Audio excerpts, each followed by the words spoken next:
چند دن پہلے کالج کے اسٹوڈنٹ کے ساتھ میری ایک نشست تھی. میں نے انہیں نکاح کرنے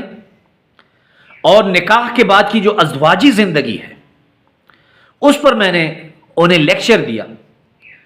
اور شادی کی پہلی رات کے درمیان جو غلط فہمیاں ہوتی ہیں اس پر میں نے انہیں بتایا. تو میں نے انہیں بتایا کہ آج کل خواتین، دیہات میں رہنے والی یا گھروں میں رہنے والی خواتین اکثر بھاری کام کرتی ہیں، یا وہ پانی کی بھاری بالٹی اٹھاتی ہیں یا کوئی اور بھاری چیز اٹھاتی ہیں، جن سے ان کا بکارت کا جو پردہ ہے وہ زائل ہو جاتا ہے، وہ ختم ہو جاتا ہے.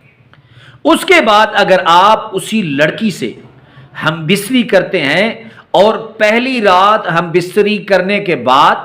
اس سے خون نہیں نکلتا،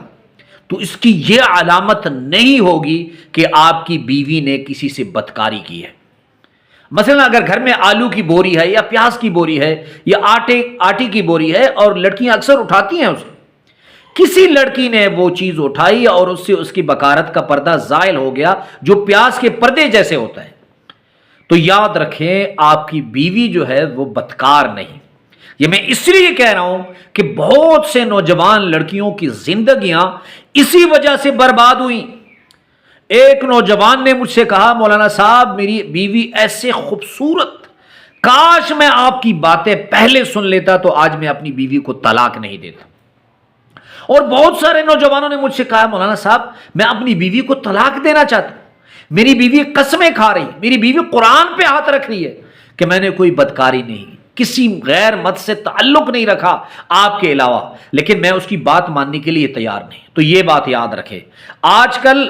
یہ مسائل بہت زیادہ ہیں، علماء اسے بہت کم بیان فرماتے ہیں، لیکن میں اس لیے آج اسے بیان کر رہا ہوں کہ میں نے بہت سارے نوجوانوں سے سنا جو واٹس ایپ پہ ہم سے رابطہ کرتے ہیں کہ مولانا صاحب ہم اپنی بیویوں کو طلاق دینے والے ہیں. یہ بات یاد رکھے کہ پردے کا ٹوٹنا یہ جماع کے ساتھ ضروری نہیں ہے، یہ مختلف چیزوں سے ٹوٹ سکتی ہیں. جیسے بچیاں 9-10 سال کی عمر میں اکثر چھلانگیں لگاتے ہیں دیواروں سے، یا کھیل کود کے درمیان چھلانگیں لگاتے ہیں، تو ان کی بکارت کا پردہ زائل ہو جاتا ہے. اور جب بکارت کا پردہ زائل ہوتا ہے تو اس کے بعد ہم بستری کے دوران وہ خون نہیں آتا جس کی آپ کی ذہن